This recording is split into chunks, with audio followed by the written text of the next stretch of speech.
Hello, everyone. Thank you for coming to my talk. My name is Bob Steagall, and my talk today is entitled Adventures in SIMD Thinking.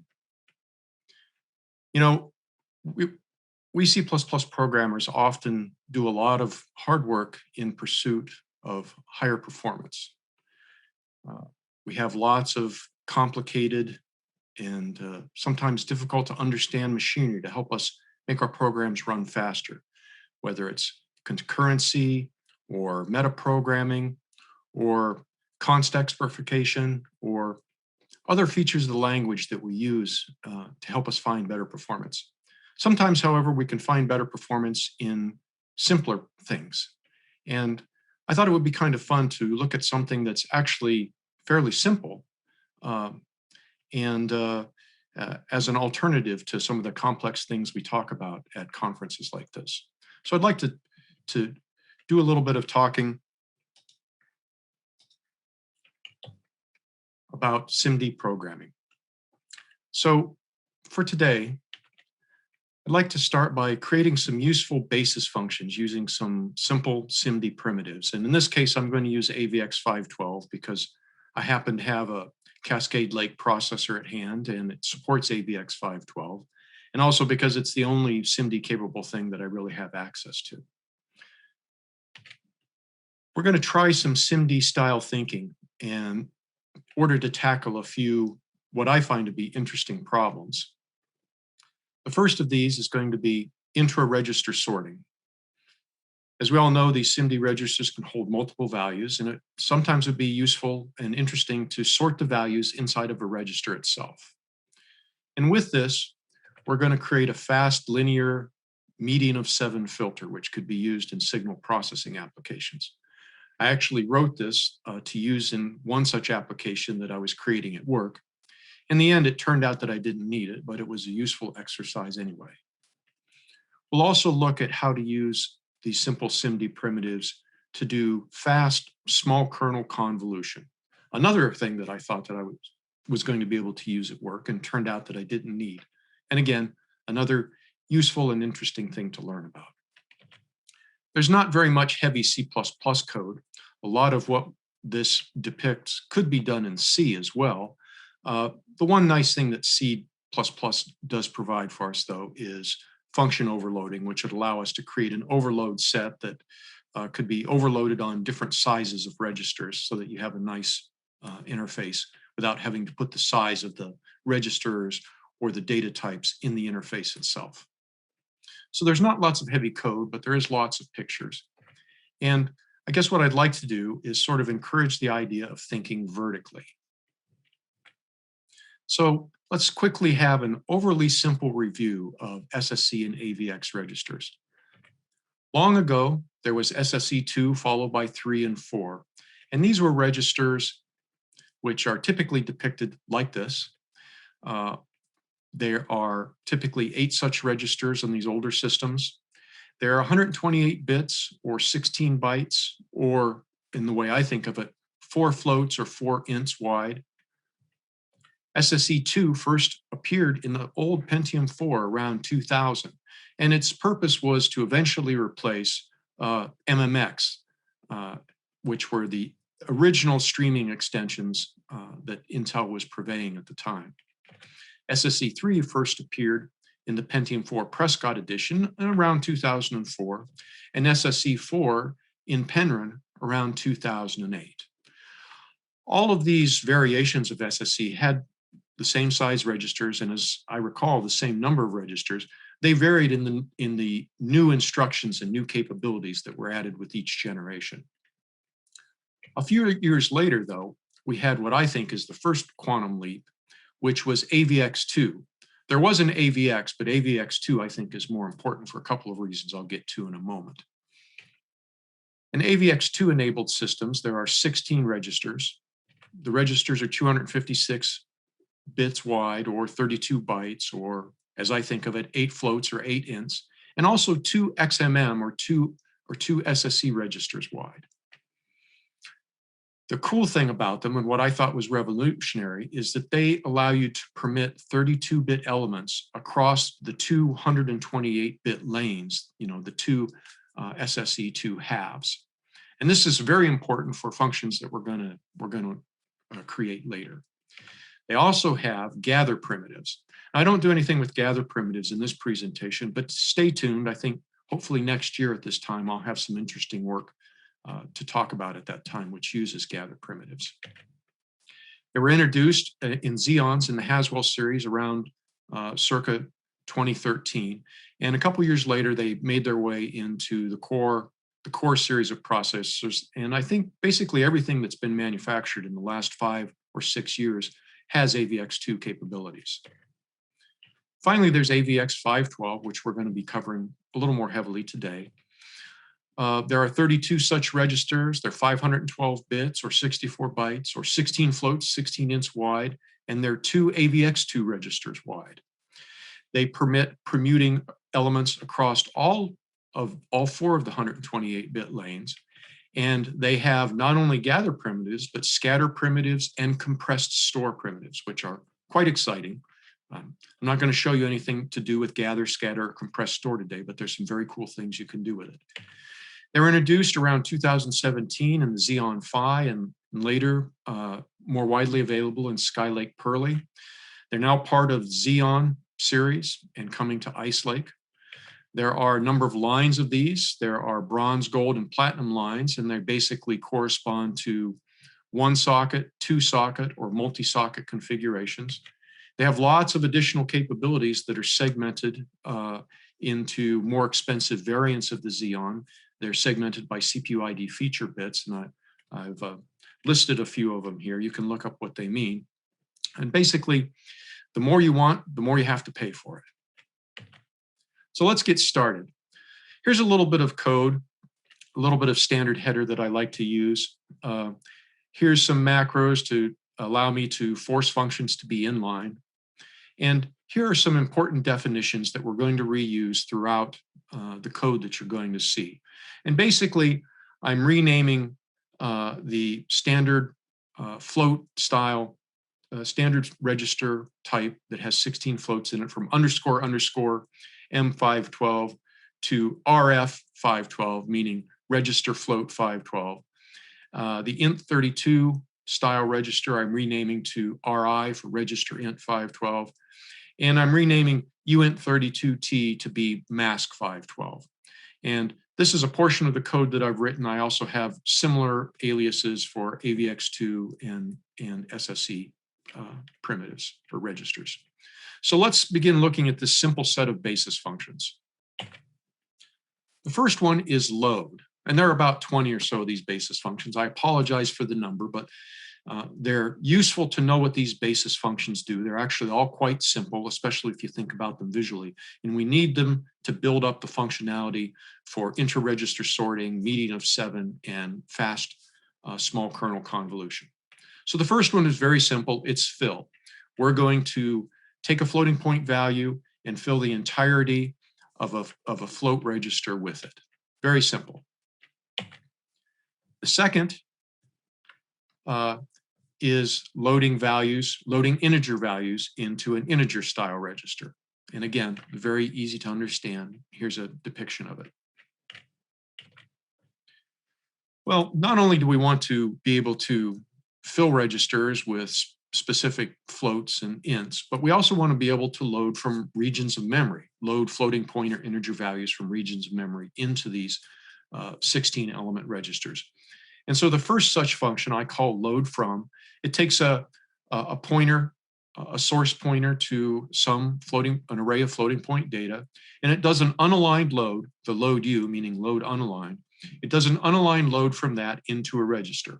So here I've got my pointer to memory, the light gray means memory, and here after the execution, I have my result register, which contains the values that I read from memory.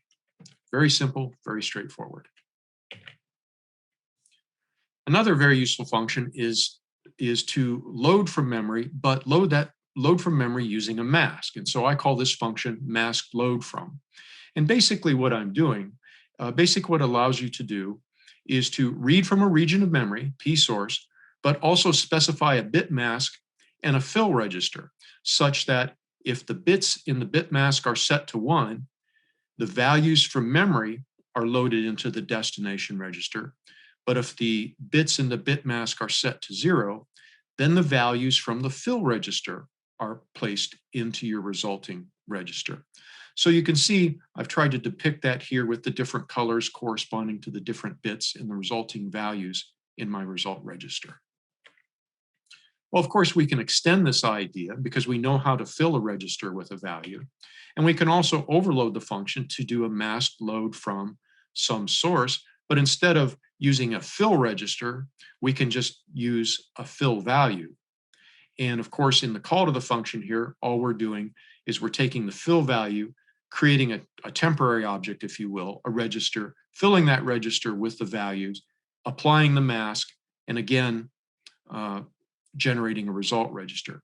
And once again, you can see that where the bits in the mask are 1, I'm accepting the values from memory into my result register. And when they're 0, I'm getting the fill value. Well, since we can read from memory, it's also useful to be able to store to memory. Otherwise, how do we know what our results are, right? So a very simple function, which I call store to, takes a pointer to your destination in memory that you want to store to. And in this case, a register of floating point values, and simply writes that using the unaligned store primitive. People have asked me before, why do I use unaligned store rather than trying to figure out whether I use aligned stores? And my answer to that is, in all the applications that I've written and I'm using this, I've not actually ever encountered a difference in speed between aligned and unaligned stores that was greater than the value of the noise. Now, that could just be particular to my applications and the code that I've written. And I don't claim that that's the case for every application. But in my work specifically, I haven't seen any difference. So I use the unaligned loads and stores to avoid segVs and other problems when the memory I'm reading from and writing to doesn't happen to lie on the correct boundary. Well, we can also do a masked store to, just like just like we can do a masked load. And again, where the bits in the mask are 1, the values from the register get stored into memory.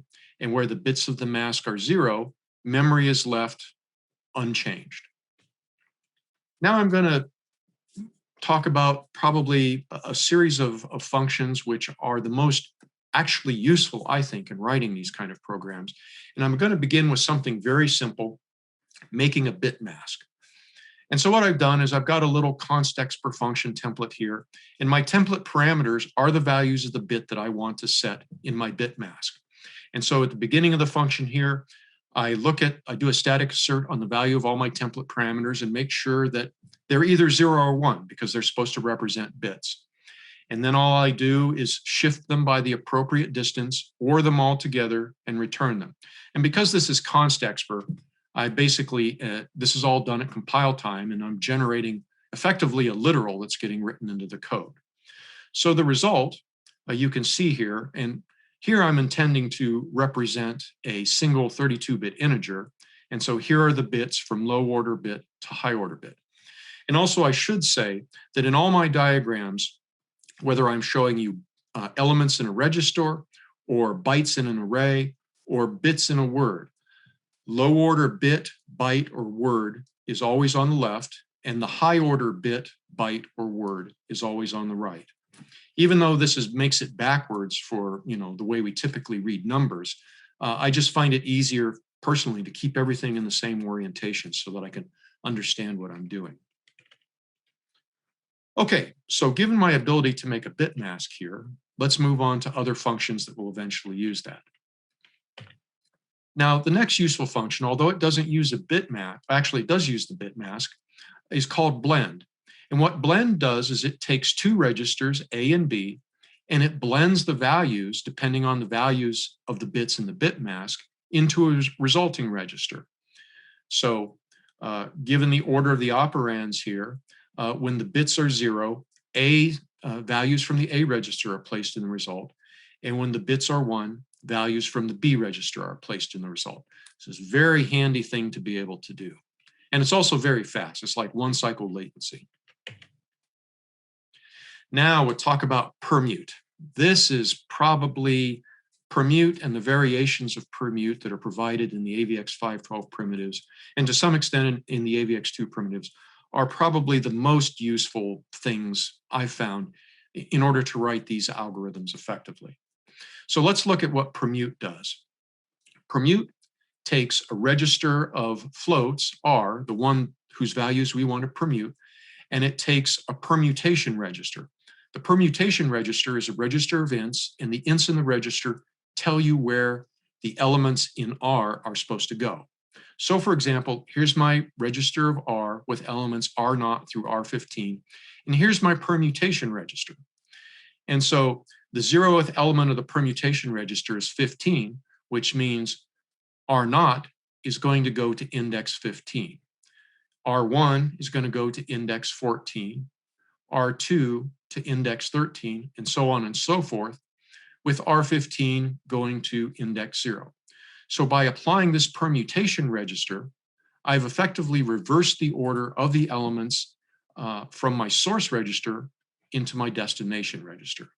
And again, this is a very low latency 1 or 3 clock operation. Very, very useful. You can do lots of things with this. One variation that's important is masked permute. And so it's kind of like what it says. You can think of A and B as being, A is a fill register and B is the source register that I want to permute. I have a permutation register and I have a bit mask. So what happens? Well, I'm going to permute B and I'm going to blend the permuted B with A, and the blend is going to be driven by the bit mask. In other words, the result is the permuted B when the bit mask is 1, and the result is the element from A when the bit mask is 0. So for example, let's look at these first two elements. In these two elements, the permutation is 14 and 15, and so these elements are going to be of B are going to be permuted over to here, and then the bit mask is 1, and so they'll be placed into the destination register. So here's B, who got permuted to 15, the bit mask was 1, and he ended up here. Same thing with the element at index 1, got permuted to 14, the bit mask was 1, and ends up here. Conversely, you could have something like, let's see, 11 and 12 here, these two lanes. So I have these two lanes, B4 gets permuted over to 11, but the bit mask at element index 11 is 0. And so the corresponding element from A gets blended into the final result. This may look complicated. You may wonder, why is this useful? But I guarantee you that it is. This is probably one of the most complicated functions that we have.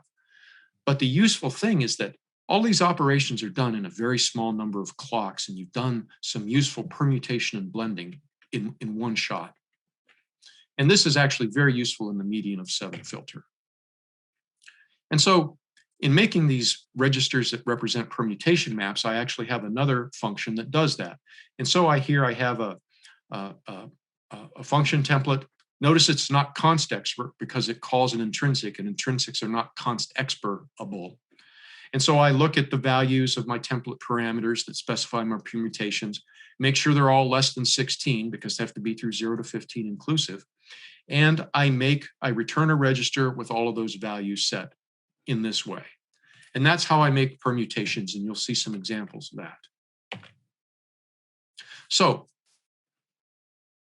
what can we do with permutation? Well, the first interesting thing is rotate. So here I've got a function. I do a little bit of const expert calculation in it to figure out what these constants, these rotation constants, or these permutation values are going to be based on the amount that I want to rotate. And the number of elements I want to rotate can be a positive or negative integer, and it's provided as a template parameter. So doing this little bit of arithmetic here gives me these parameters. I create a temporary register that specifies the permutation, and that permutation is applied to my source register. So in this case, I want to do a rotate by +3. So here's my source, And you can see that my elements have been rotated upwards towards the most significant word by 3. The 3 that were originally at the top now appear at the bottom. Very useful thing. And so we can write wrappers around this to make it a little easier to use, so we don't have to use positive or negative numbers as template parameters. We can have a rotate down function, which basically just takes a positive template parameter and negates it and applies the generalized rotate function to it. So if I rotate down by 4, you can see I've taken my source register, all the values have been shifted downward by 4 elements, and the 4 elements that were at the bottom are now at the top. And likewise, you can have the corresponding function for rotate up and rotate down. Well, sometimes we don't want to rotate, sometimes we want to shift, and we want to shift in values either at the top or the bottom of the register. So I've got a function here called shift down, and what shift down does is it performs a blend. It rotates down a register by the appropriate number of elements, S in this case, or 4 in the example. It rotates it down. It loads a temporary register with 0 values, and then it computes a shift, or it computes a bit mask representing the upper 4 elements of the register, and it blends in those zeros. So by rotating, loading zeros, computing a bit mask, and then blending all that together, I've effectively taken my source register, shifted everything down by 4 elements, and filled in the top with zeros. And you can actually generalize this so you can fill it with any value that you like. In my work, I just needed 0, so I hard-coded that in here. And you can do something similar to create a shift up function, where you rotate up, you load zeros, you create a blend mask, which represents the lower 3 bits here in this example. It all blends together. You've shifted everything up, and you have 3 zeros in the lower 3 elements. Now, these next functions are a little funny looking, shift down with carry, and they're actually combinations of 2 registers, which are useful when you have a window and you want to slide that window across an array of data. So think of 2 registers, B and A. B is the high register. In other words, the elements, you can think of, in a sense, A lying to the left of B and B lying to the right of A. And what we want to do is we want to shift everything down by 4. We want to start with our result register equal to A. Then we want to shift the contents of A and B downward by 4, such that the lower 4 elements of B end up in the upper 4 elements of A. So basically shift down with carry.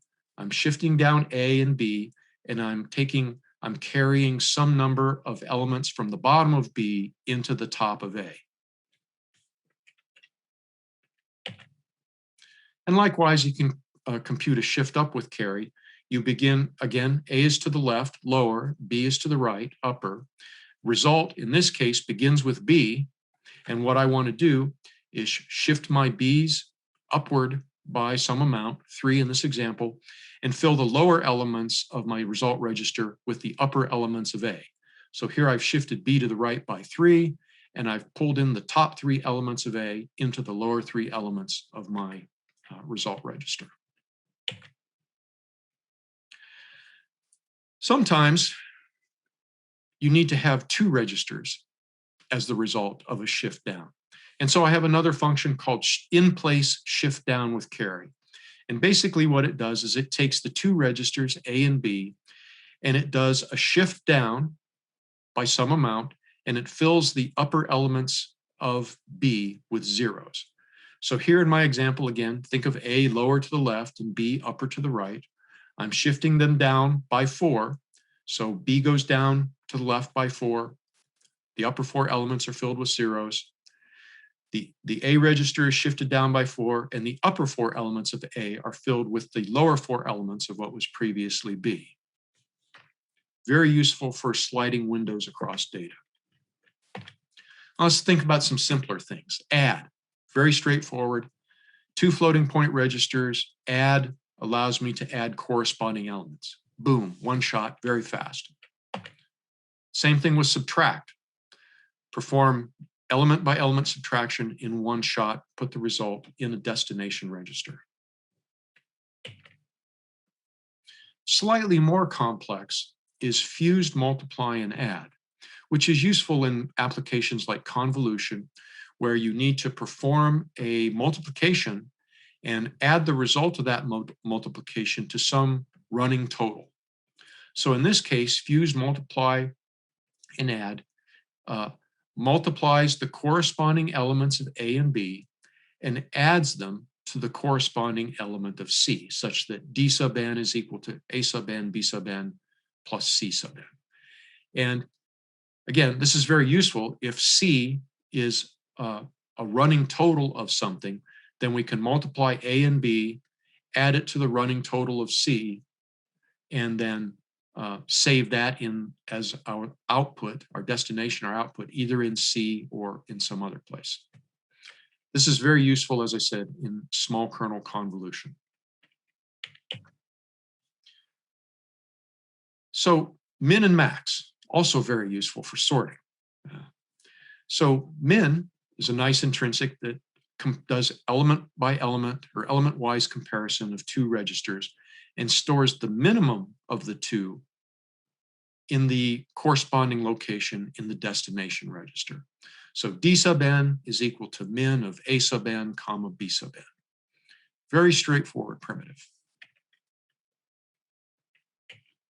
Likewise, we have maximum, which does, the corresponding thing.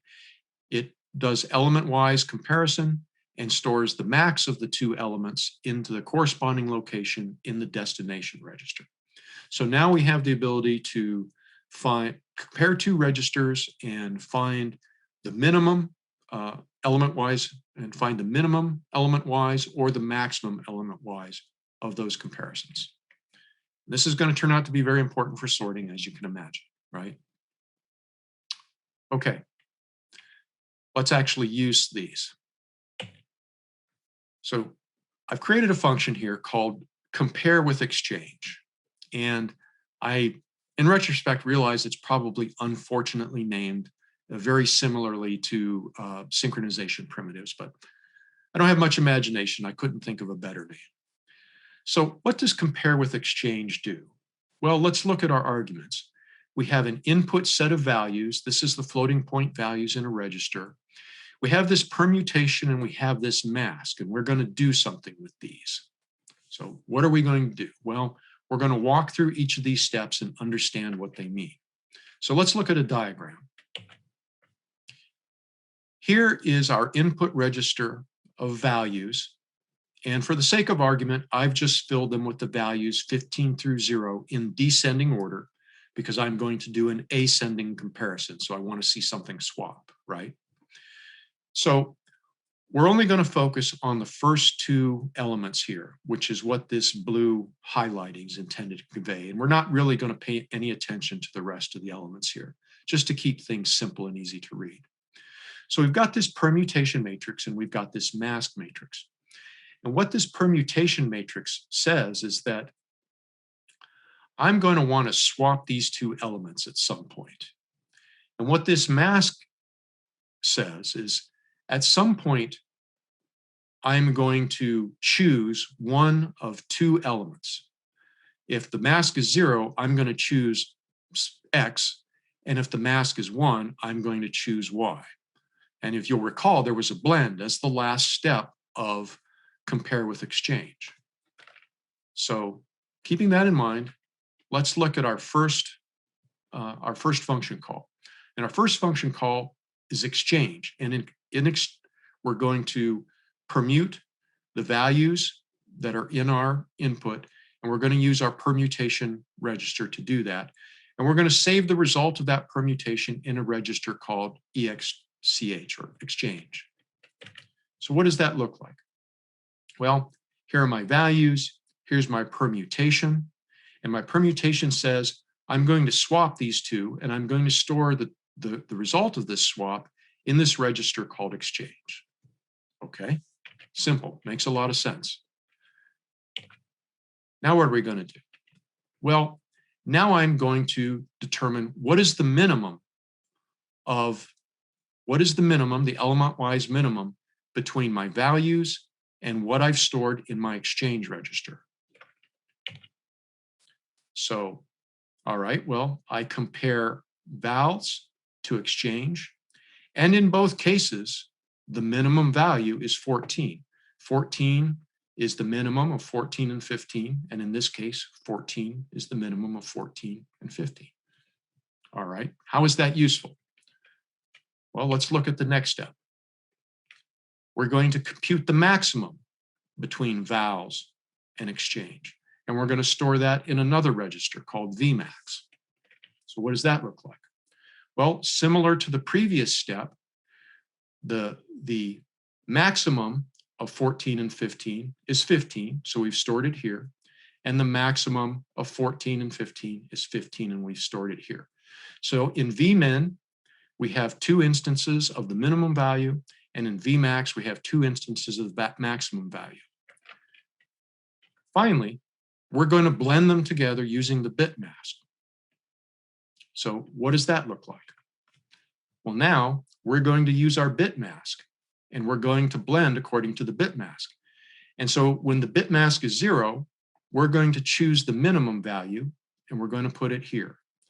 When the bit mask is 1, we're going to choose the maximum value from Vmax, and we're going to put it here. So what we've done here is, in a sequence of steps, we have looked at 2 elements inside a source register. We've conducted a sequence of steps to determine which was the maximum and which was the minimum, and then we were able to swap them deterministically. So going back and just taking a quick look at our function, we've performed 4 calls to intrinsic, and what we've done in those 4 calls is we've sorted 2 corresponding lanes of elements in a register. And the total for this sort is, let's say 15 to 20 clock cycles, depending on how you count them. It's around 15 officially if you look at the timings that are provided by Intel, but it might be a little bit more. So let's say 15 or 20. But the cool thing is that we don't have to sort only 1 pair of lanes. We can actually support 8 pairs of lanes simultaneously. The only requirement is that each pair be disjoint from every other pair.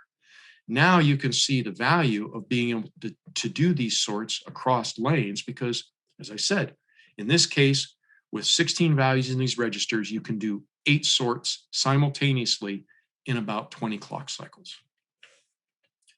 So we're going to use that to do intra-register sorting. And we're going to do that using something called a sorting network.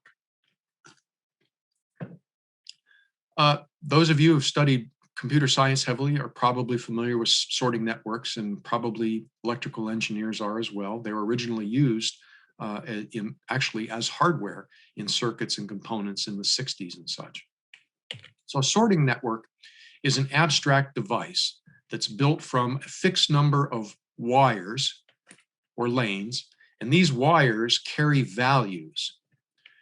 There are also comparators, and comparators are these abstract things that connect pairs of wires and swap the values on the wires if the values are not in the correct order. So if we look at a depiction of it here, here are our wires, here's our signal, and we can think of the flow as traversing from left to right here. So here are our wires carrying values, here are our comparators, which represent the possibility of doing a swap. Here are some values that are not in sorted order. And at the end of doing comparisons, if you follow the colored lines, you end up with the values being sorted across the lanes. The first 16 of these things were known in the 60s, and they're actually published by Knuth in the 1973 edition. And as I understand it, the optimal size networks for networks up to size 12 have all been proven. It remains to be seen whether any higher numbered networks can be proven to be minimal, but there are lists of sorting networks for up to 16 and sometimes more, which will get you pretty good performance. There's actually an online resource that I used here, and I've listed the link here, and it'll be in the slides later when they're published on the website, where you can go and do sort of an interactive and somewhat graphical generation of a sorting network to see what they look like. So let's look at a sorting example, and what we want to do is we want to use a sorting network to sort in our 16 lanes. We want to sort 2 lanes of 8. So here's a depiction of an optimal sorting network for that case. And so we can think of these wires corresponding to the various elements, the 16 elements of our floating point AVX 512 register. And as the flow of execution moves from right to left, we're going to do comparisons and swaps according to this pattern. And you can see there's a break here in the middle. So we have the upper 8 and we have the lower 8. And at the end of doing these 6 sequences of comparison and swap, our values, we will have 2 lanes of 8 with sorted values in them. So let's look at a little bit of code. So I'm showing you this horrific amount of data to illustrate that I mentioned before, there were 6 steps in sorting these 2 lanes of 8. And so what I've shown here are the 6 pairs of permutation masks and bit masks necessary to do those comparisons and swaps. And I know it looks ugly, so let's simplify it a little bit. So here I've taken my sorting network and I've turned it by 90 degrees so that the lanes correspond to, the wires in the lanes correspond to the various elements that you see in our making of our permutation map and the making of our bit mask. So for example, here in our permutation map is going to be 1 and 0, meaning that these 2 things can be swapped. And our bit mask is 0 and 1 in this case, meaning that 0, this lane is going to get the lower value and this lane is going to get the higher value. Likewise, I could potentially swap lanes 2 and 3, lower to the left and higher to the right, and so on and so forth across all the lanes. Effectively, I'm doing a pairwise comparison and potential swap for each adjacent pair of elements in the register. Looking at the next one, it's the same sort of idea, although here I'm doing comparison in groups of 4s. So here I'm possibly permuting element 0 and element 3, the outer elements, and the 2 inner elements here. And again, 0s for pairs for comparators are on the left, indicating that those will receive the minimum value. I'm only going to show you the first 2 because it's, can be distracting.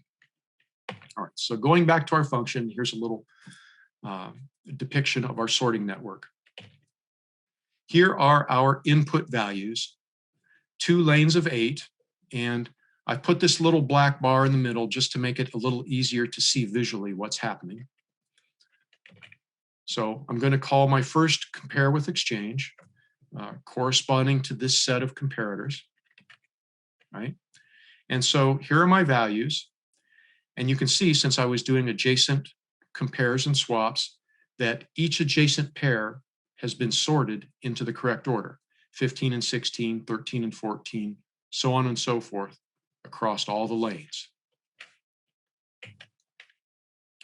I'm going to do my second compare with exchange, corresponding to these groups of 4. And you can see I'm graying this out because I'm only looking now at my last result, which is the result from operation number 0. So here I've compared 15 and 14, and I've swapped them. I've compared 16 and 13, and I've swapped them, and so on and so forth for the remaining 3 groups of 4. I'll do another pairwise comparison and swap of adjacent pairwise elements. So here 14 and 13 get swapped, 16 and 15 get swapped, 10 and 9 get swapped, and so on and so forth. Now I'll do the big one that reaches all the way across all the lanes. And so here you can see 13 was compared with 12, and they were swapped. 14 was compared with 11, and they were swapped. 15 with 10, and they were swapped, and so on and so forth. So I've done this big comparison across this group of 8 and this group of 8. Now I'm going to do this slightly offset set of comparisons. So I compare 12 and 10 and swap them, 11 and 9 and swap them, and so on and so forth. And finally, my last set of comparisons, which again are adjacent pairwise comparisons. And everything gets put into order at the end. So you can see I started with this ordering, and I ended up sorting it into 2 lanes of 8, where each lane of 8 is individually sorted. So this is very useful and very cool, because no matter what the order of the data is, exactly the same number of operations is required to do this. There are 6 calls to compare and with exchange, and each call to compare with exchange has calls to 4 intrinsics. So let's say maybe 20 clock cycles per intrinsic and 6 calls. That's 120 clock cycles to do this sort into 2 lanes of 8. And of course, you don't need to be limited in your imagination to 2 lanes of 8. You could do 2 lanes of 7, 2 lanes of 6, 3 lanes of 5, 4 lanes of 4, 3 lanes of 3, 5 lanes of 3, or 8 lanes of 2. I've actually implemented most of those as test cases so that I understood what was happening. So we're going to use this idea, although we're not going to use sorting into lanes of 8, we're going to use sorting into lanes of 7. And we're going to do that to create a fast median filter. So, as I mentioned before, if we can sort into 2 lanes of 8, then we should be able to sort into 2 lanes of 7. And if we have this fast sort, then we could implement a fast linear median of 7 filter, and a useful thing to have for certain kinds of signal processing.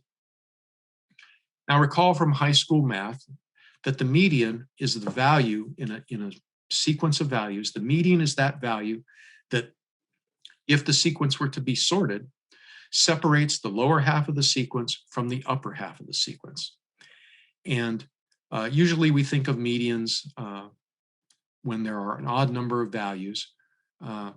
If we have an array A that happens to have 7 integers in it, and those integers are sorted, then the median is going to be the element in the middle, the element at index 3.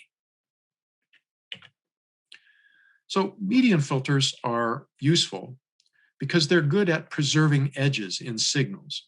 So here is sort of a qualitative depiction of what's supposed to be a somewhat noisy original signal.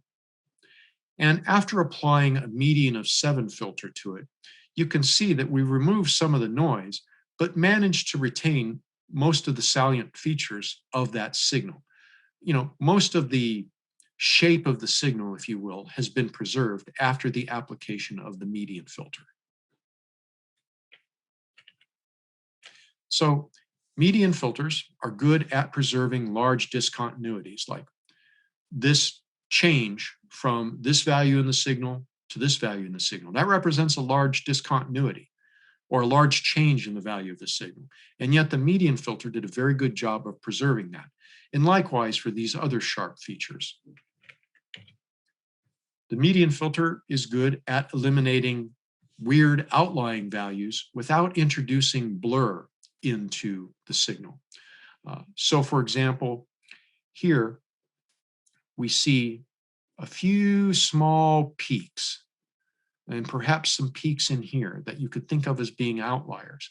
And they were removed to give us a sharp signal, but we didn't actually blur the signal very much. They are especially useful for denoising, and here I've cheated a little bit, and I'm showing you some 2-dimensional median of 7 filtering, where we've taken the traditional image of Lena, and we've applied some speckle noise to it, and then a two-dimensional median of 7 filter was applied to it. And you can see it did a reasonably good job of removing the noise, and yet it retained most of the features in the original image. So it's a very useful thing for denoising, and people try different lengths of median, 3, 5, 7, 9, and so forth, to get the best improvement properties in the signal and the type of work that they're doing. So how can we do this? Well, let's show you some pictures. I'm going to walk through and show you graphically how this works without any code. Then I'm going to show you some code interleaved with the same graphics. And then I'm going to show you some benchmarks that I run, and hopefully to convince you that there might be some value here. So let's begin. Let's begin with two work registers, which I call current and next. And in current, let's put some fill value in it. For the purposes of this implementation, the fill value that goes into cur is the value of the element, the 0th element in next. So the first thing I do is I read data out of memory into next. I take the value in this lower element and I fill current with that value. Remember, I'm starting, so I have a boundary condition here that I need to observe. So now I'm going to read some more data. So P data points to my original location of my data. I'm going to read some more data. So I'm going to take the data that was in cur. I'm going to shift it to previous. I'm going to take the data that was in next, and I'm going to shift it to cur. I'm going to read more data, and I'm going to place it in next. So I have my initial boundary values here that I'm going to begin work with, which in effect exist below the original data.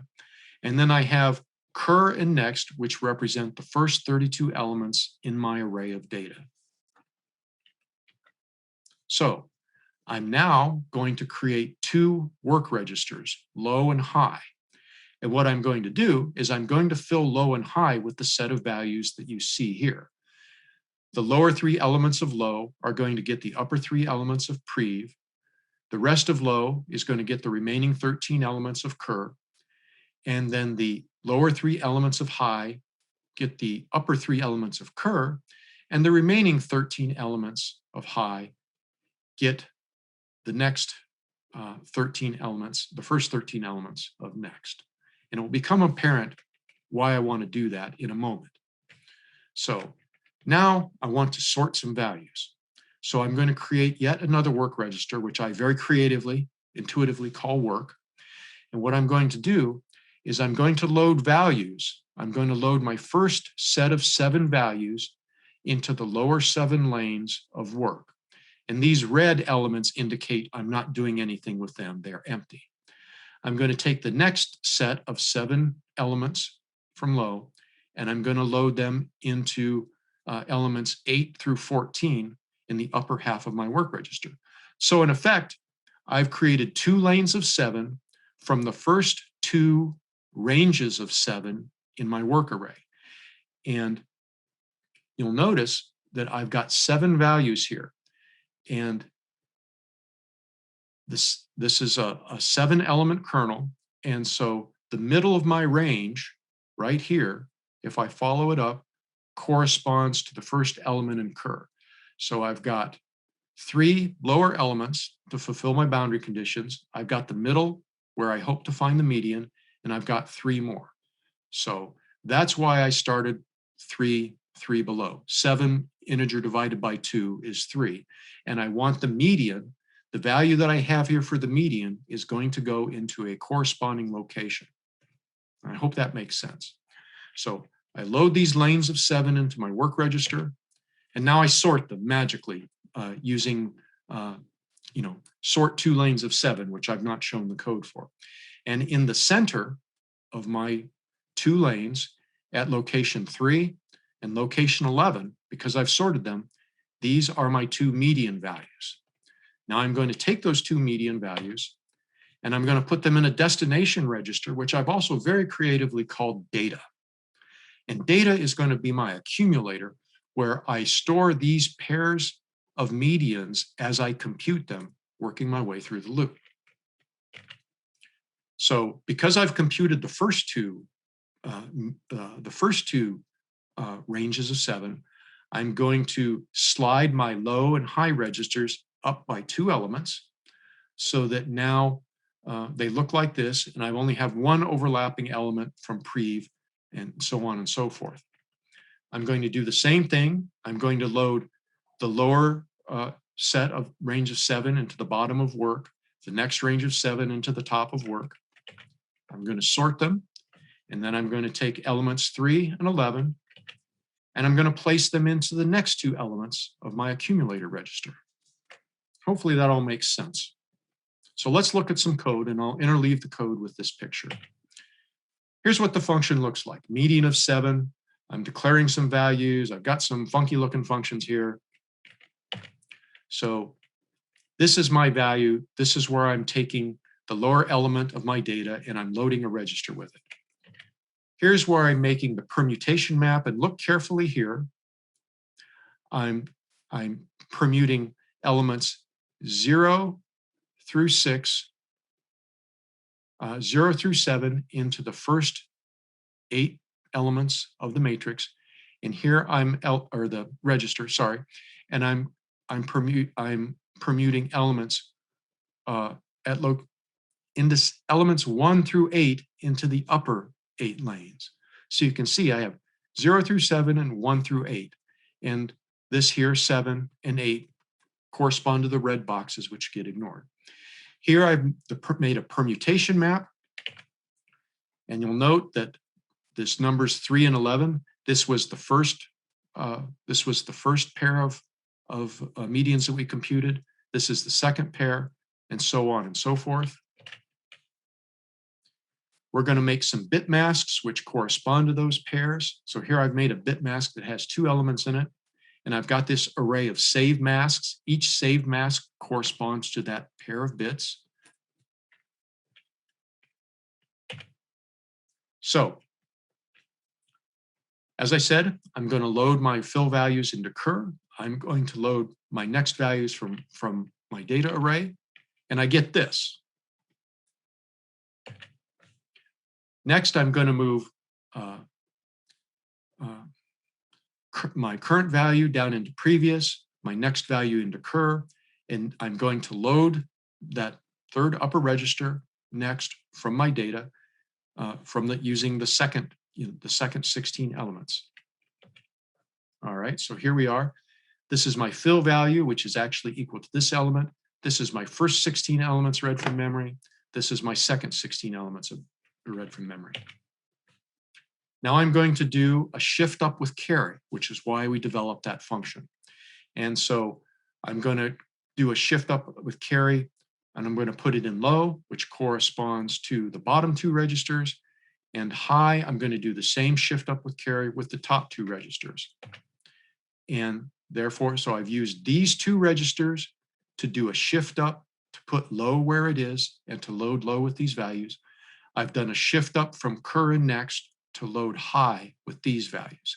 Effectively, what I've done is I've got a fixed array of values, and I've got these 2 registers which look like a window, if you will, and I'm sliding that window along the array of input data so that I can fill the elements of that window with corresponding elements from the input array.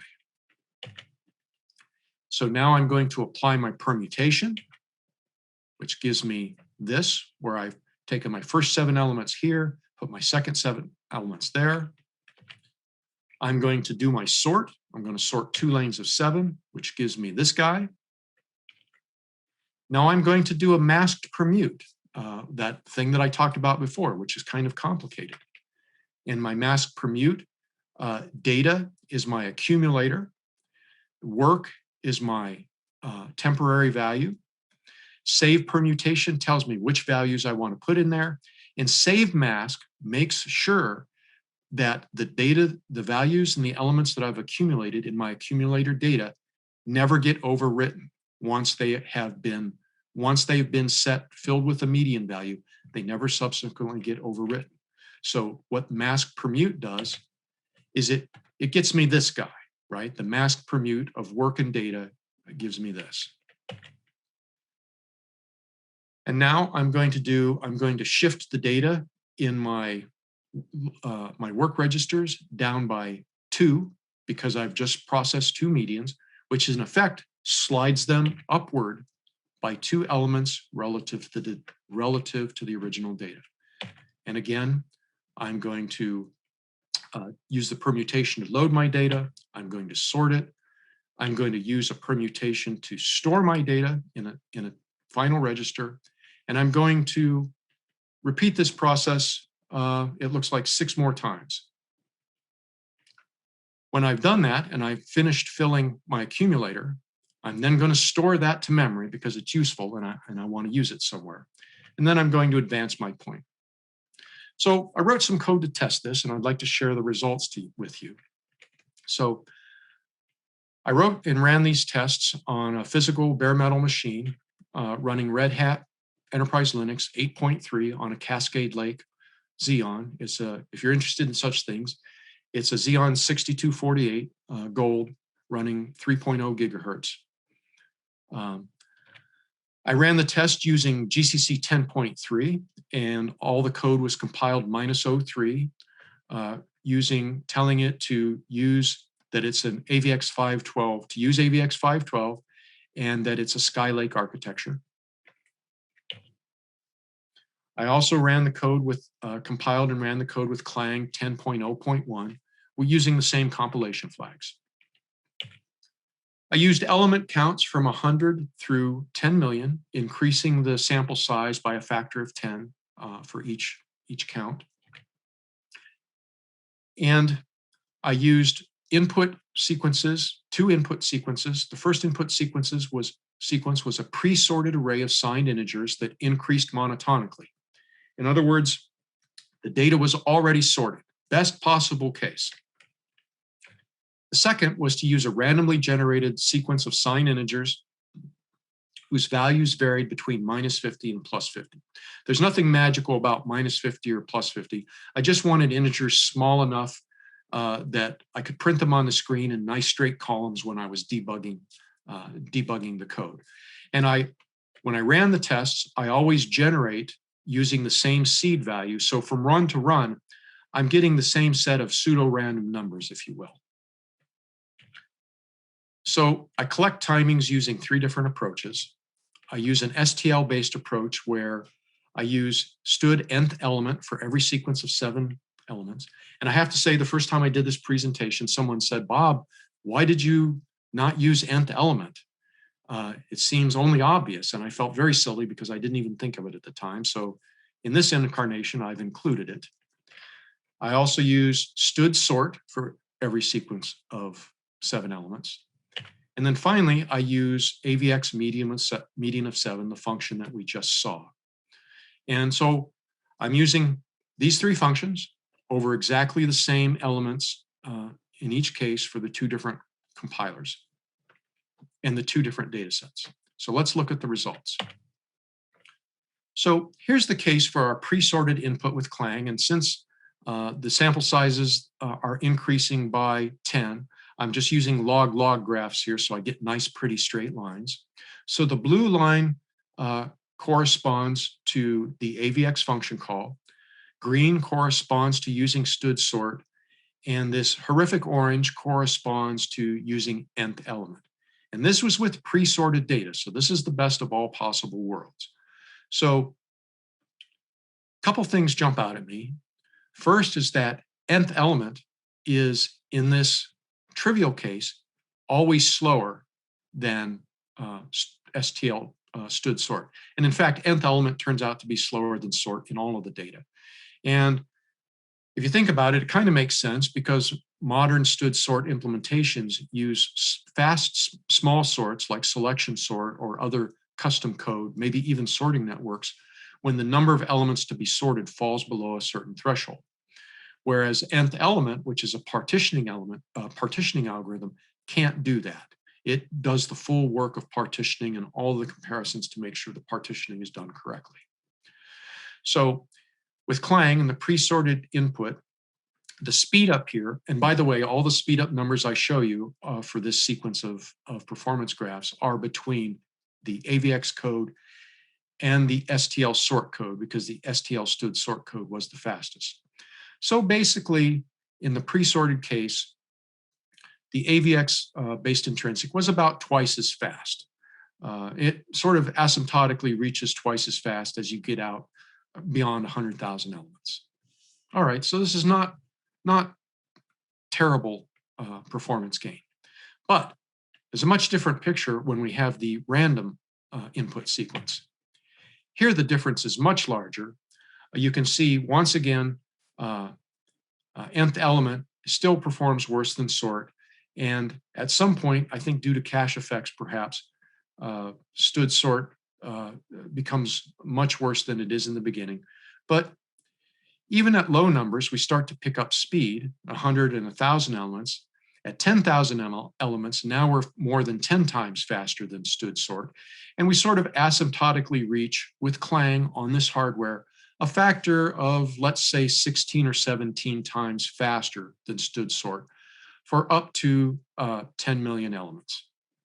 I think that's a pretty reasonable performance increase, and it's relatively simple code. Let's look at the case for GCC now. So with pre-sorted input, there's a bigger gap here between GCC and, between stood sort and nth element, and there is with the AVX code.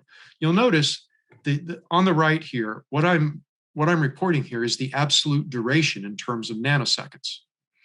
And so you'll notice that the blue line here representing the AVX sorting algorithm actually doesn't change position very much. And the reason it doesn't change position very much is it's exactly the same code. It's doing exactly the same number of operations in exactly the same order every single time.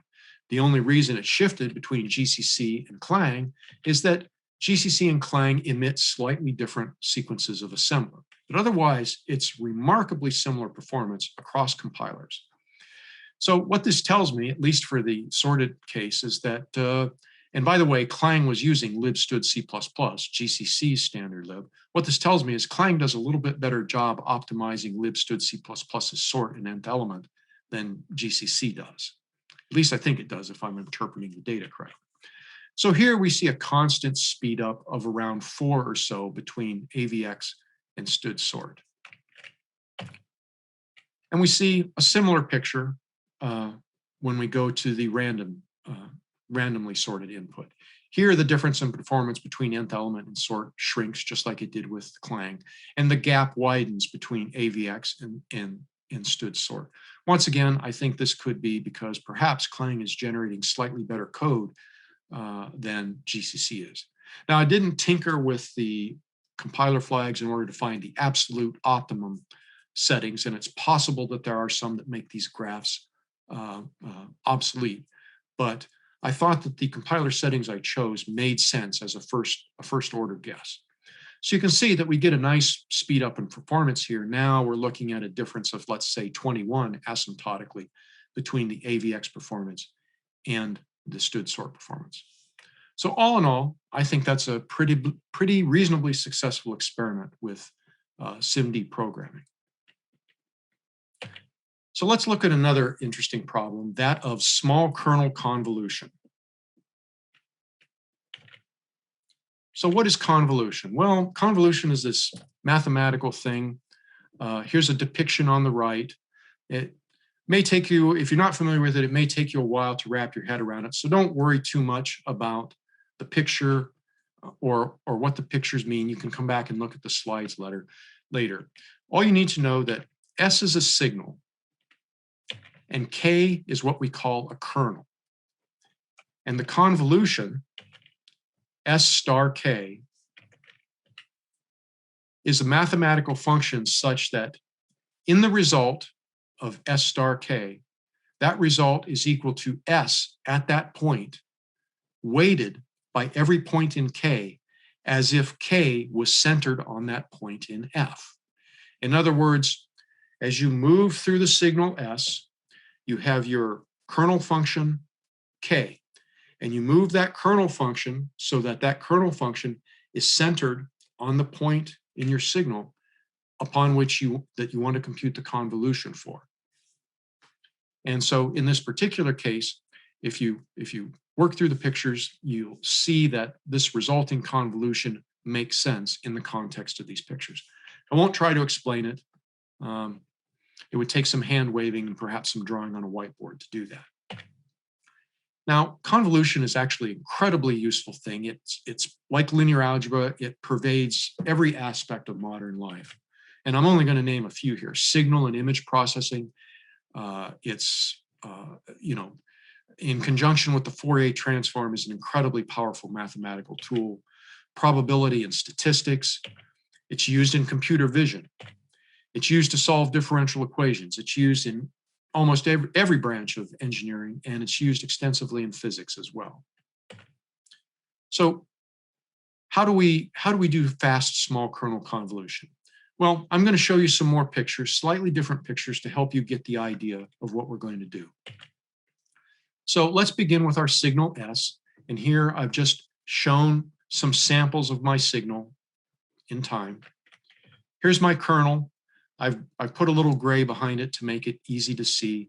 And I've sort of highlighted the center of the kernel, because this is the center of my kernel. This is the point with which I will compute convolutions. And I've got some result. So here's my result values. So let's start. My first result, I'm going to take my first coefficient, my first sample S, and I'm going to multiply it by the center of my K1, which is the center of my kernel. There's nothing to the left of S. There is no signal here. So I'm not actually doing anything.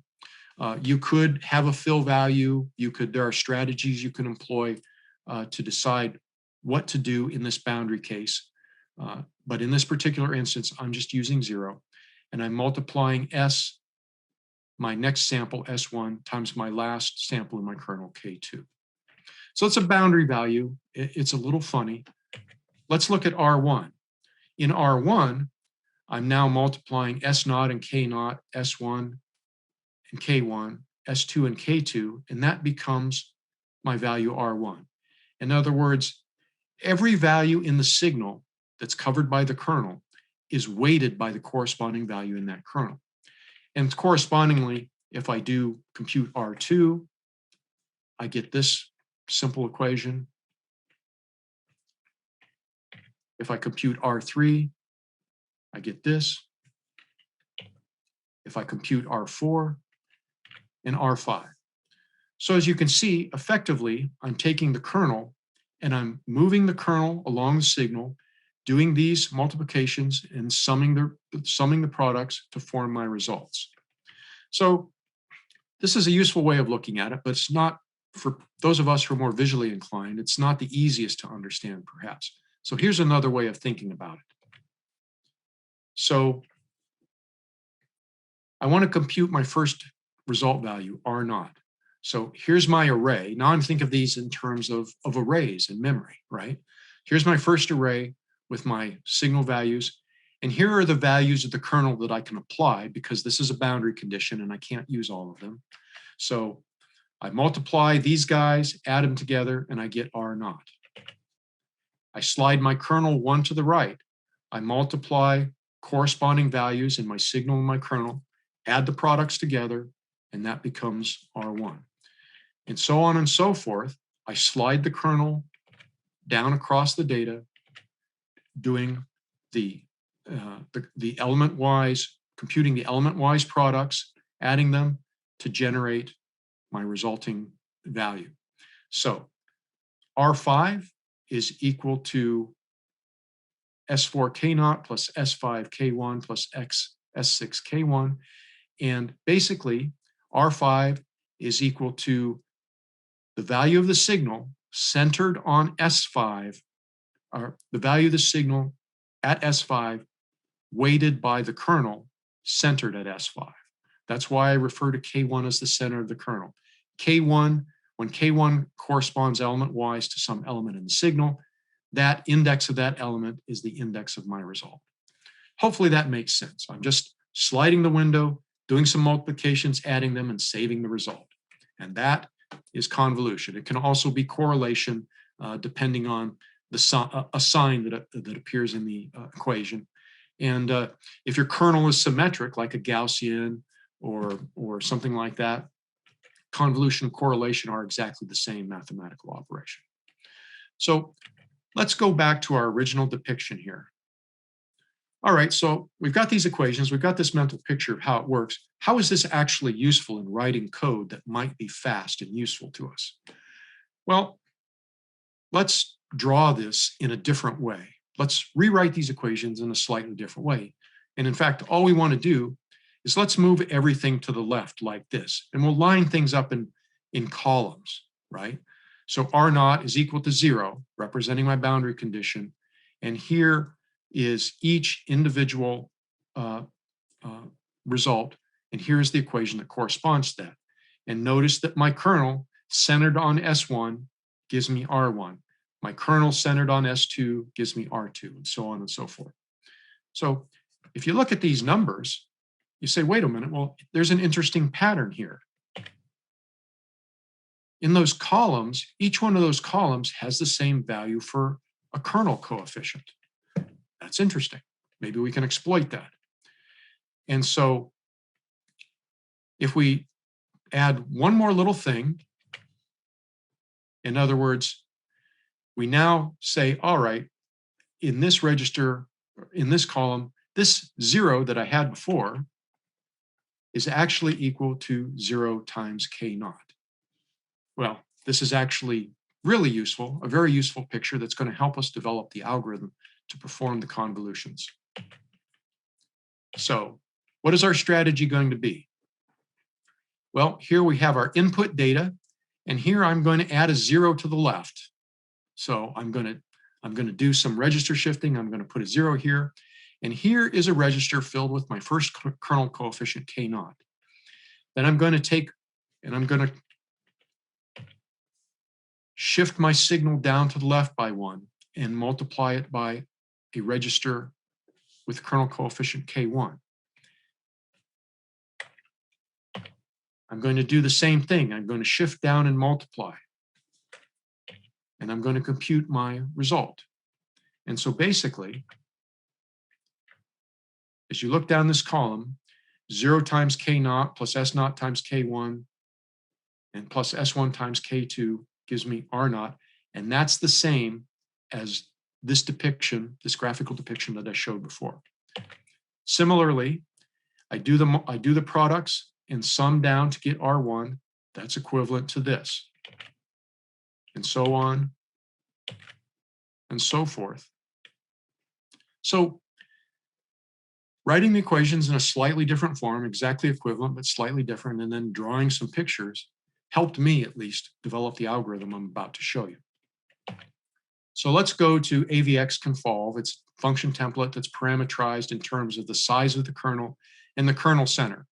Now, I'm going to show a kernel of 7. I'm just going to show the kernel, and because we have up to 16 elements, I'm only going to do convolutions that have odd numbers of elements, so 3, 5, 7, 9, 11, 13, and 15. And I'm going to put my kernel center. The center of my kernel is always going to be equal to the kernel size divided by 2 using integer division. And that keeps things nice and centered, and it's easy to think about it that way.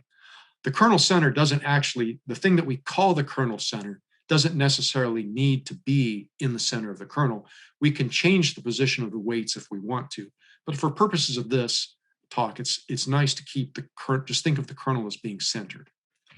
So first thing I'm going to do is I'm going to create an array of my kernel coefficients, and there's a number of elements in my array which is equal to the size of the kernel, and it's going to be an array of these registers.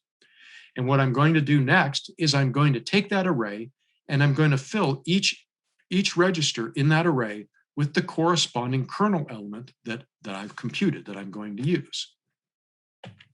Now I'm going to load some data from memory. I'm going to have again, I'm going to use the concept of previous, current, and next registers. I'm going to load my previous register with 0. I'm going to load the first 32 elements from my data into cur and into next, respectively. And so I get data that looks like this. Here are my zeros. Here are my first 16 elements. Here are my next 16 elements. Now I'm going to create an accumulator, creatively called sum.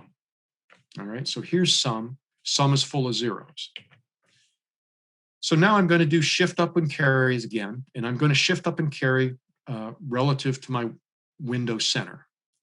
So I'm going to create a low register again, which is taking previous and current and shifting up by the value equal to the size of my window center. And I'm going to create a high register, which is based on taking my current and next register and shifting that up again by the same amount. And so I get something that looks like this. And here, in this example, I'm using a kernel size of 7, although I may not have said that explicitly. So here, I'm about to do some convolutions. So these are my work registers. I've loaded them with my initial values. So I'm now going to do my fused multiply and add, where I multiply a coefficient by the signal and I add it into my accumulator. So here I have low and high. Here's my first kernel coefficient. I'm going to do a fused multiply and add. So basically, I'm going to multiply the coefficient times the signal that's in my low register, and I'm going to add it to sum, and I'm going to assign that value back to sum. It's an accumulator. It's going to accumulate. I'm going to do an in-place shift down by 1. I'm going to shift low and high down by 1, effectively shifting them up by 1 relative to the signal. So you can see I've shifted low and high down by 1. Now there's only 2 zeros at the bottom. And here's my next kernel coefficient, K1. I'm going to do the same thing, fused multiply and add, where I multiply the value in the low register times the kernel coefficient. I add it to the sum, and I save that accumulated result back in the accumulator. And I do this again, and again, 4th, 5th, and 6th. So you can see, oops, I'm sliding data and accumulating as I go, just like I did in my diagram. When I get at the bottom here, that I'm going to store my accumulated data out to my destination array. And then I'm going to take the values that were in my work registers, previous, current, and next, and I'm going to shift previous and I'm going to shift current and next down to previous and current, and I'm going to load new data into next. So I'm shifting current down to previous, next down to current, and I'm loading new data into next. Effectively sliding the signal down, or sliding the registers up, if you will, by 1 register's worth of value, 16 values. And then I do it all again.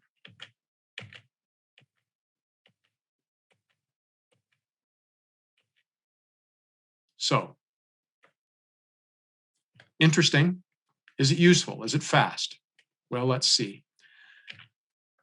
As before, I use the same system, same compilers, same compilation flags to run some tests. And for purposes of comparison, I used a release of Intel's math kernel library, one from last year. I haven't used the most recent, haven't had a time to download it and play with it yet. But this is a relatively recent version of MKL, and in my mind at least, it's the gold standard for performance. And I wanted to see how the performance of my algorithms, my convolution algorithms, stacked up against MKL for the same signal data and the same kernel sizes. So as I said, I used odd number kernel sizes from 3 to 15. I used element counts of 1,000 to 100 million, increasing each element count by a factor of 10. And I collected timings for each of these combinations for both MKL and also using the small kernel AVX function that I just showed you. So what kind of results did I get? Well, for Clang, I got some pretty decent results. For the small kernel convolution, there was a much bigger speed up in performance relative to MKL. And by the way, what I'm showing you here is speed up. This is a factor. This is the time that it took MKL divided by the time it took the AVX. So the AVX is basically always faster than MKL, and what I'm showing you is the factor speed up. So the worst case, but also very consistent, was for kernel size 15, and you can see basically at all data sizes, we ran here at a speed up factor of about 7 or 8 or so. As the kernel sizes got smaller, for the smaller number of elements, the performance differences got bigger, and I'm pretty sure this is due to caching effects. Once you get out to 10 million elements or more, you can't conceivably get everything into the L2 or L3 caches, and so there's lots of reading from and writing to memory that needs to be done. And so the performance kind of asymptotically starts grouping together here. But in all cases, the performance was substantially better than with MKL, at least for these small kernel sizes. And again, the benefit is that all of this work is being done inside registers. There are only a few memory reads at the top in order to initiate the loop, and then a memory read at the bottom of the loop as we pull new data in to be processed. Everything in the middle of the loop is basically done using register-to-register operations, which are as fast as you can possibly get. So let's look at the results for GCC. We saw similar results. I see very similar results. There's a little bit of a speed up here for GCC. And now, in this case, the exact same object code was being called for Clang and for GCC. In both instances of the program, they were calling exactly the same function in MKL. So there can't possibly be any difference in when that code was running. Those times, when I looked at the timing data for that, are incredibly consistent between the Clang version of the program and the GCC version of the program. So what this tells me, as I look at these two graphs, is that GCC, in this case, is generating better object code for the intrinsics relative to Clang. The time it took to execute the MKL-based convolution was exactly the same, or almost exactly the same in both cases, but it takes more time with Clang than it does with GCC. And this is running on exactly the same machine, almost exactly the same time immediately afterwards, and I'm actually pinning to a particular core, so it's even running on the same core on the same machine. A quiet machine that's only basically running this program, and the shell that's launching the program. So I think this is a pretty remarkable speed up, and maybe in the time since I presented these initial results last September, maybe GCC has, or I'm sorry, maybe Intel has improved the performance, and I could be totally out of date here. But I thought these were very interesting results and sort of show the power of and the kinds of gains that you can get if you think about problems differently. For my money, a lot of computing power these days, a lot of things that could be done in SIMD using AVX2 or AVX512 or even Ssc are maybe not being taken full advantage of. And to me, that's kind of a shame, because you're wasting computing cycles and you're getting less work done for the same amount of carbon that's being emitted into the atmosphere. And so, I'd like to encourage people to think about ways that they can take advantage of using this SIMD style programming in their code, when it makes sense. There are lots of cool things you could do with it, and this simple set of basis functions allowed me to write some fairly complicated algorithms. And actually, the arithmetic, the math that's involved was trivial. It was by far the easiest part of writing these algorithms. The hard part, for me at least, was figuring out how to move the data around in the registers, which is why I spent so much time explaining Permute and the things that you could do with Permute. That is ultimately, at the end of the day, the Permute function is what allows me to manipulate elements inside of register and provide this fiction of a window sliding across a signal so that I can take that abstraction and then apply the arithmetical operations to it. So I hope you all found this interesting and informative. I enjoyed doing the work, and it's nice to do something that doesn't require template metaprogramming or lots of const expert thinking or lots of crazy compiler 100-line long template errors.